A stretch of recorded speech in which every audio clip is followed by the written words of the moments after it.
So, welcome to today's Breakfast Bite. This morning, I'm joined by another special guest from Open Cloud Group for the very first time. Hello, Ray. Hello. Hi, it's great to meet you. And are you doing well today? Doing very well, thank you. Yeah, E- all good. Excellent. It's great to have you on for today's Breakfast Bite. Just before we start, would you like to tell us a little bit about who you are and what you do at Open Cloud? Sure. So my name is Ray. As you mentioned, I am the media manager for a Christian media and tech company called Open Cloud Group. And my job is to oversee all the kind of media stuff that comes through the company.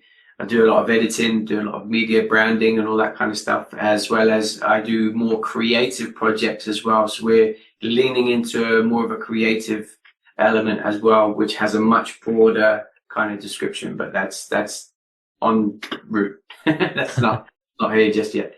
But yeah, that's kind of me. That's what I do. I'm married. I've got a beautiful wife. I've been married 16 years.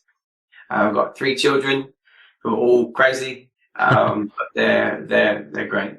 Oh, brilliant. Well, it's great to hear a little bit about you and really, really glad you could join us for today's Breakfast Bite. What is your thought for us this day? So we have a ministry school as part of our church, and I was recently teaching on the Tabernacle of Moses. So I was like, I gave basically everyone a 2 hour lesson on the tabernacle, everything in it, everything around it, what it was made of, everything. But one of the things that really stood out to me when you go through the structure of the tabernacle, especially from Exodus chapter 25 onwards, in chapter 27, God kind of then leans in and gives Moses this layout of the outer court. And he says that there's going to be 20 pillars on this side and 20 pillars on this side and 10 pillars here and 10 pillars, 60 in total. And that sounds like a really random kind of bit of information. It's like, okay, cool. But what I found out in my study was that there's actually, so you've got 60 pillars around the tabernacle, which is housing the presence of God. You've got these 60 pillars that are made of brass, which is like this symbol for righteous judgment, if you like. Right. So you've got these pillars there that surrounding the tabernacle, which is the presence of God. But between the genealogy of Adam and Jesus, there's 60 men. So you've got 60 men that represent righteousness between Adam and Jesus. And there's 60 pillars around the tabernacle surrounding the presence of God. And I thought that was just such a wonderful connection. And my thought was this, that, God has always had Jesus in mind. From the very beginning in the garden when Adam fell, God had Jesus in mind already. And what's beautiful is, if you go back to the tabernacle, there's 60 pillars. Their purpose is to hold this white linen curtain all the way around. White represents purity, righteousness. It represents, cleanliness. It represents all those things, all that. But it's also 5 cubits high, this curtain. And its purpose is to shield people who are not worthy from the presence of God. Right? So you've got this righteousness, you've got this purity that's 5 cubits high. Now, 5 in the Bible represents grace.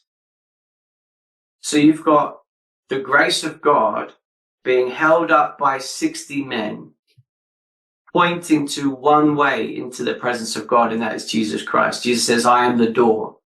Right? Jesus said, I am the door. I am the way, the truth, and the life. No one comes to the Father except through me. Now, if you follow the blueprint of the tabernacle, you have to go through one entrance and one entrance only. And it's at that entrance you're met by the high priest. So it's wonderful symbology. And it was just my thought. And I wanted to encourage you guys this morning that no matter how big we think we're thinking or how big we think our problems are, God is so much bigger. That even from the book of Genesis, the very beginning, when Adam fell, the worst situation humanity could ever experience, God had a solution in mind already. And that's no different for our situations today. God still has a solution in mind already. Wow, that's brilliant. I love that. I'd never known that about the tabernacle, but I had always wondered sometimes. You hear these numbers that God gives, they're very, very specific numbers, very specific Now, details, everything down to the exact measurements of each piece of cloth and every pole. But that's amazing that there's 60 people between in Jesus' ancestry, and that just shows how God can see the big picture that we can't necessarily see. That's it. You got it. Yeah. Oh, brilliant. Thank you so much, Ray. That is a wonderful thought for us. That's really encouraging, actually, to know that, even when we think about our own mistakes, our own history, we might think back a few years or a couple of decades or whatever, and we say, well, I made that mistake and it just, it seems to still affect me today. And you think, actually, God already knew about that. He's got a plan. He knows what he's doing. It is truly brilliant. There's a form of Japanese pottery. There's an art of Japanese pottery. I know the name, but I don't want to pronounce it because I'll probably get it wrong. But basically, the pottery that they make is broken, but they fill every crack with liquid gold, and it melts and it solidifies, and then they polish it up, and it looks beautiful. But what makes it beautiful is that the cracks have been repaired with gold. And I see that as often our walk with God, in that we make decisions, we do things, and we get hurt, or whatever happens, we find ourselves getting wounded, and these cracks that form in our heart, God then uses his righteousness and his grace and his love to fill every single one. And we end up looking like this amazing, beautiful pottery that wouldn't be the same. It's very unique as well. Just because your experience of God's grace is different to mine.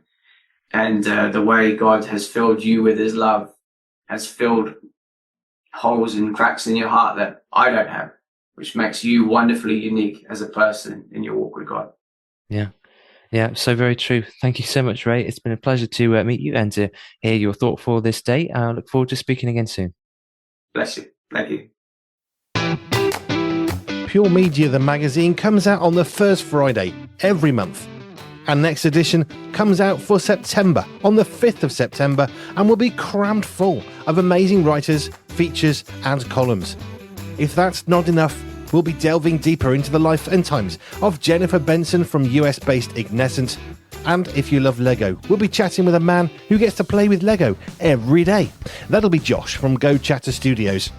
The digital version is always freely available online, and you can enjoy a printed subscription and get a copy in your hands too. Just head over to www.puremediathemagazine.com, where we're always on point and always in print.